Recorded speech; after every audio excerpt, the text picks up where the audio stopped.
शेवटचा प्रयत्न. एकेकाळी एका वैभवशाली राजाने राज्य केले. एके दिवशी एक परदेशी पाहुणा त्याच्या दरबारात आला आणि त्याने राजाला एक सुंदर दगड भेट दिला. तो दगड पाहून राजाला खूप आनंद झाला. त्या दगडातून भगवान विष्णूची मूर्ती बनवून ती राज्यातील मंदिरात बसवण्याचा निर्णय घेतला आणि मूर्ती बनवण्याचे काम राज्याच्या महासचिवांकडे सोपवले. सरचिटणीस गावातील सर्वोत्कृष्ट शिल्पकाराकडे गेले आणि त्याला दगड दिला आणि म्हणाले, महाराजांना विष्णूची मूर्ती मंदिरात बसवायची आहे. या दगडापासून भगवान विष्णूची मूर्ती तयार करा आणि 7 दिवसांच्या आत महालात पाठवा. यासाठी तुम्हाला 50 सोन्याची नाणी दिली जाते.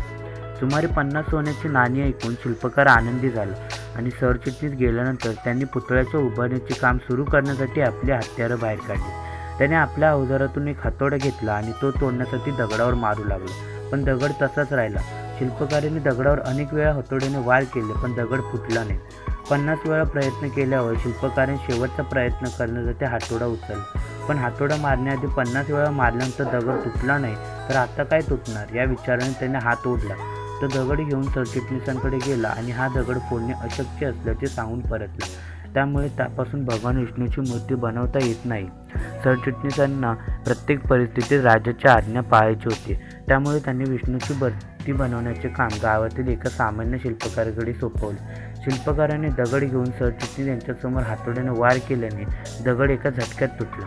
दगड फोडल्यानंतर मूर्तिकाराने मूर्ती बनवण्यास सुरुवात केली. येथे सरचिटणीस विचार करू लागले की जर पहिल्या शिल्पकाराने एक शेवटचा प्रयत्न केला असता तर तो यशस्वी झाला असता आणि 50 सोन्याची नाणी मिळू शकली असती.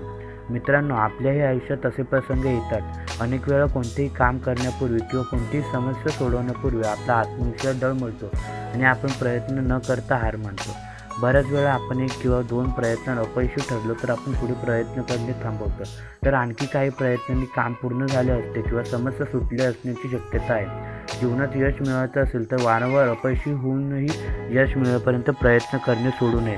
कोणास ठाऊक, प्रयत्न करण्यापूर्वी आपण जो प्रयत्न सोडतो तो आपला शेवटचा प्रयत्न असू शकतो आणि आपण त्यात यशस्वी होऊ शकतो.